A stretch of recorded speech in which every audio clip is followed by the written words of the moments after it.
October 18, 1973. The skies above Mansfield, Ohio, were dark and calm. Nothing out of the ordinary, at least. That's how the crew of a military helicopter saw it when they took off that night. What they didn't know was that in just a few minutes they'd experienced something baffling. It would stick with them for the rest of their lives.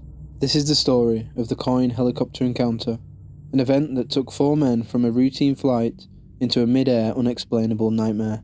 Strap in, check your altimeter. We are going on a flight that made grown men question everything they thought they knew about the skies.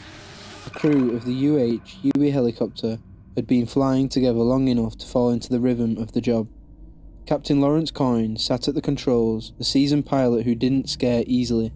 Beside him was co-pilot Lieutenant Arrigo Jesse, while medics Sergeant John Healy and Specialist Roger Mastriani sat quietly in the back. They'd been flying from Columbus to Cleveland, a normal transfer flight, simple. That's probably why they didn't think much of the first strange light they saw. It appeared out of nowhere, hovering far off in the distance.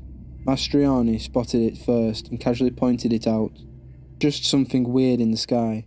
Could have been another aircraft. Could have been nothing.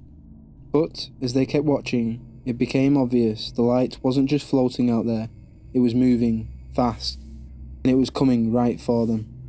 At 2,500 feet, the Huey was cruising steadily when the light started to close the distance. At first, Coyne assumed it was a plane, maybe a private jet they hadn't been warned about. No big deal, he thought. You got to remember, these lads are as cool as a cucumber. He even tried radioing air traffic control to ask about it, but no one answered. The light kept getting bigger, brighter, and closer. What started as a distant curiosity now felt more like a threat. Whatever it wasn't slowing down. It was on a direct path for the helicopter. Here's where the mood shifted from, "That's odd," "Bloody hell, we need to do something." Coyne grabbed the controls and did what any pilot would do.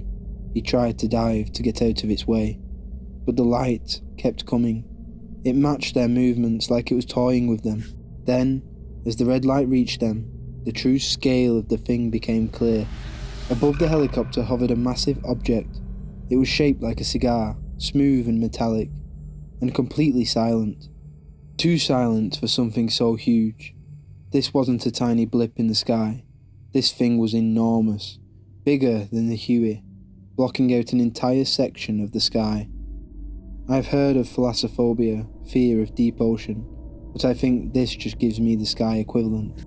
Crew sat frozen, staring up at it through the cockpit windows. Mastriani later described it as having a green glow, like it was radiating energy, but not in a way that made sense. Light wasn't spilling out like a spotlight. It was contained, pulsing softly, almost breathing. Then, as if the object decided it wanted a closer look, a green beam shot down. Green light filled the cockpit in an instant. It wasn't blinding or hot, but it wasn't normal either. It soaked into everything. Faces, panels, uniforms, as if the helicopter and everything in it was being examined. Coyne tried to maneuver again, gripping the controls, pulling down as hard as he could, and this is where it gets strange.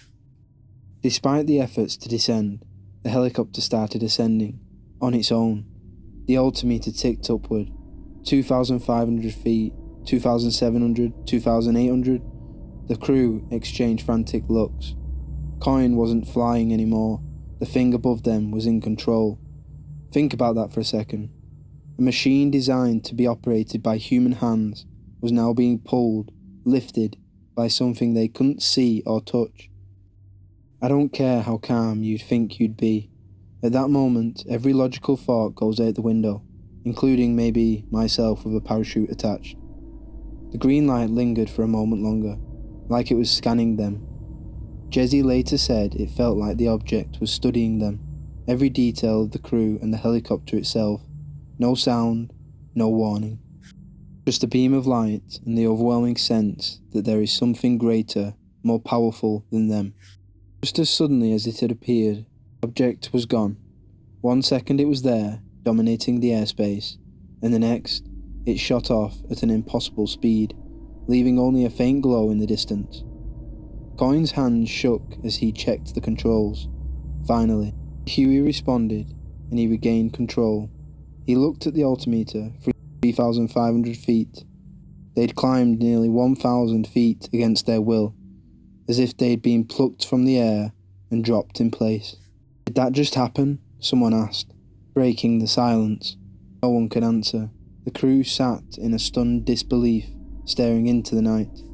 When they landed, Coyne and his crew didn't waste time. They filed official reports detailing what they'd seen. These weren't just random civilians or UFO enthusiasts.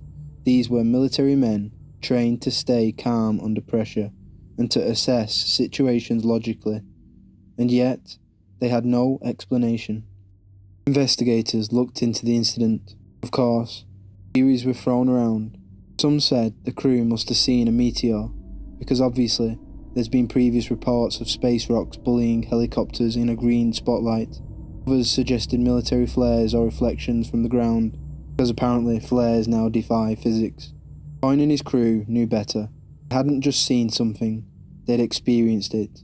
For those minutes in the sky, they were at the mercy of something far beyond their understanding. But what really happened that night over Ohio? Was it some kind of advanced technology, years ahead of our time? Or did the crew stumble into something not of this earth? I think I'm going to go with the all-knowing space rock.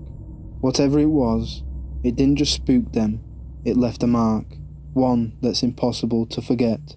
Let me know your thoughts in the comments, and I'll catch you in the next one.